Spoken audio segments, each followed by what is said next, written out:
conterranea. Buonasera.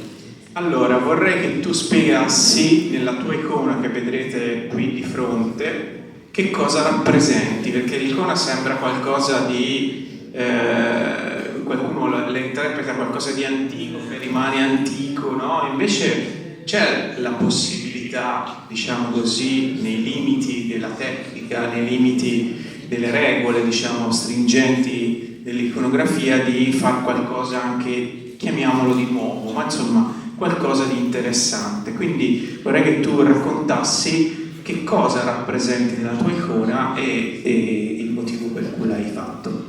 Grazie.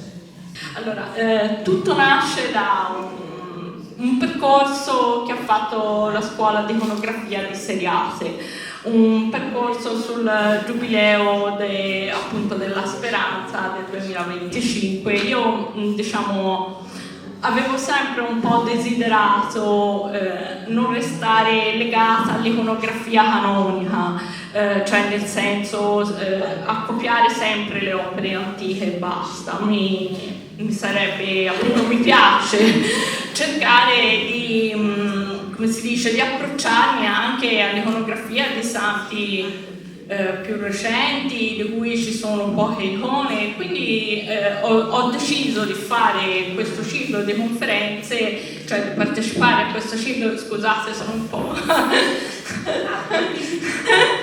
questo ciclo di conferenze della scuola di Seriate, appunto per tirare fuori un po' un'idea su un'icona che fosse una cosa nuova della speranza. Durante appunto questo ciclo di conferenze si è parlato della resilienza e è stato un tema che mi è piaciuto particolarmente, e quindi insomma mi sono un po' informata su quale santo, diciamo, della religione cattolica sarebbe potuto essere interessante. Sì, qual è il titolo della tua icona e dove è collocata? È collocata qui davanti, è un'icona di San Massimiliano Kolbe. Il titolo è San Massimiliano Kolbe, chi salva un uomo salva il mondo intero. Perché questo titolo? Perché San Massimiliano Kolbe era un frate francescano e anche sacerdote che è stato imprigionato ad Auschwitz nel periodo della Seconda Guerra Mondiale. Descrivicela, come l'hai realizzata, perché la speranza in questo icona? Praticamente diciamo tutto scaturisce dal suo gesto che praticamente dentro nel campo di concentramento accade questo: un prigioniero scappa e quando accadeva, diciamo, ciò venivano presi 10 prigionieri e venivano praticamente uccisi. Un padre di famiglia si dispera perché voleva tornare dalla propria famiglia e San Massimiliano Kolbe fa, diciamo, questo gesto di offrirsi, diciamo, di morire al suo posto. E questo mi ha ispirato moltissimo, perché appunto se anche, diciamo, al giorno di oggi ci fosse così tanto coraggio, così tanto altruismo, forse vivremo in un mondo migliore. Ed è questo, diciamo, che mi ha ispirato, diciamo, per rappresentare il concetto di speranza con San Massimiliano Kolbe. Nella mia icona ci sono 6 scene della sua vita che rappresentano 6 momenti significativi. Allora, la prima scena rappresenta appunto la visione della Madonna che gli consegna le 2 corone, una bianca e una rossa. La bianca rappresenta la purezza e la rossa rappresenta il martirio, e San Massimiliano Kolbe le accetta entrambe. La seconda scena rappresenta la distribuzione della medaglia miracolosa, diciamo una cosa che lui ha ritenuto molto, come si dice, efficace per la conversione delle persone, soprattutto per avvicinarle al culto mariano.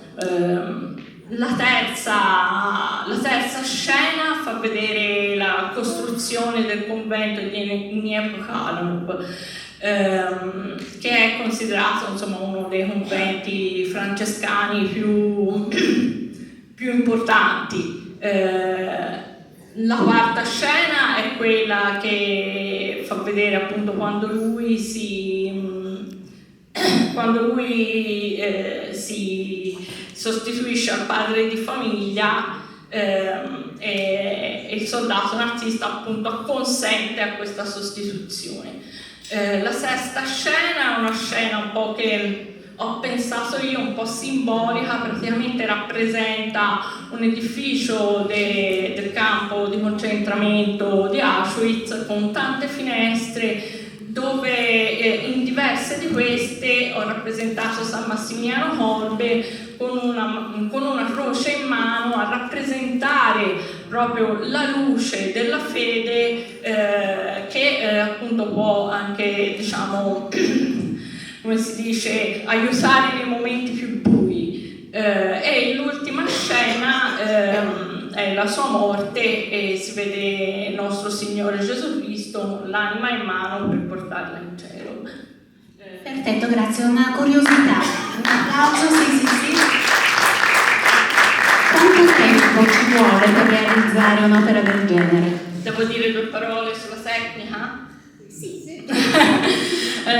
Allora, l'iconografia è una pittura su tavola e la tavola viene preparata con una tela di lino imbevuta nella colla di coniglio e poi vengono stese numerose mani di gesso, e questa è, diciamo, la preparazione per accogliere la pittura e la doratura. Una volta fatta la preparazione della tavola si procede con la doratura. Io sono amante della doratura tradizionale. La doratura è fatta con il polo armeno, che è un'argilla particolarmente, appunto, è una terra particolarmente argillosa che permette tutte le lavorazioni, la brunitura, i graffiti, tutto quanto. Per quanto riguarda la pittura è fatta con la tempera all'uovo. La tempera all'uovo si fa con il rosso d'uovo e si mescola con i pigmenti.